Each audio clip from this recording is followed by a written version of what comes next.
കോറോ health എന്ന IT company കേന്ദ്ര സർക്കാർ പാസാക്കിയ പുതിയ ലേബർ കോഡുകളുടെ മറവിൽ 750-ൽ അധികം തൊഴിലാളികളെ ഒറ്റയടിക്ക് പിരിച്ചുവിട്ട നടപടി പ്രതിഷേധാർഹമെന്ന് CPIM നേതാവും മുൻ തൊഴിൽ മന്ത്രിയുമായ വി ശിവൻകുട്ടി. 100-ഓ അതിലധികമോ ജീവനക്കാരുള്ള സ്ഥാപനങ്ങൾ പിരിച്ചുവിടാൻ സർക്കാർ അനുമതി വേണമെന്ന് ചൂണ്ടിക്കാട്ടിയ അദ്ദേഹം കടുത്ത തൊഴിൽ ചൂഷണത്തിനെതിരെ പ്രതികരിച്ച ജീവനക്കാരെ കൈകാര്യം ചെയ്ത രീതി ശരിയല്ലെന്നും വ്യക്തമാക്കി.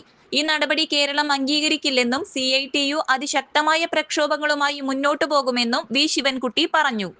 IT അനുബന്ധ മേഖലകളിൽ ശക്തമായ തൊഴിലാളി സംഘടനാ സംവിധാനമില്ല. നിയമപരമായ നടപടികൾ ലംഘിച്ചാണ് തൊഴിലാളികളെ പുറത്താക്കിയത്. നിയമവിരുദ്ധ പിരിച്ചുവിടലിനെതിരെ ലേബർ കമ്മീഷണറെ ബന്ധപ്പെടാൻ CITU മുൻകൈയെടുക്കും. ലേബർ കോഡുമായി ബന്ധപ്പെട്ട് മുൻ സർക്കാർ ഒരു കമ്മിറ്റിയെ നിയോഗിച്ച് റിപ്പോർട്ട് തയ്യാറാക്കിയിട്ടുണ്ട്. അത് പരിശോധിച്ച് നടപ്പിലാക്കാൻ സംസ്ഥാന സർക്കാർ തയ്യാറാകണം, അദ്ദേഹം പറഞ്ഞു. News desk anytime news. ചുരുങ്ങിയ ചെലവിൽ വീട്ടുമുറ്റത്തൊരു വിളക്ക്. വൈദ്യുതി വേണ്ട, ബാറ്ററി വേണ്ട. പൂർണ്ണമായും സോളാറിൽ പ്രവർത്തിക്കുന്ന ലൈറ്റുകൾ നിങ്ങളുടെ വീടുകളിലോ സ്ഥാപനങ്ങളിലോ എവിടെയായാലും സ്ഥാപിച്ചു കൊടുക്കുന്നു.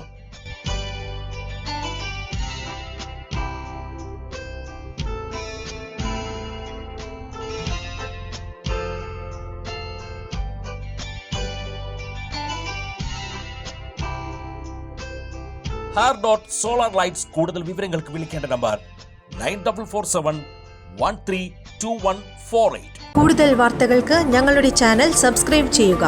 ഫേസ്ബുക്ക് ഫോളോ അപ്പ് ചെയ്യുക. വാർത്തകൾ വേഗത്തിലറിയാൻ എനിടൈം ന്യൂസ്.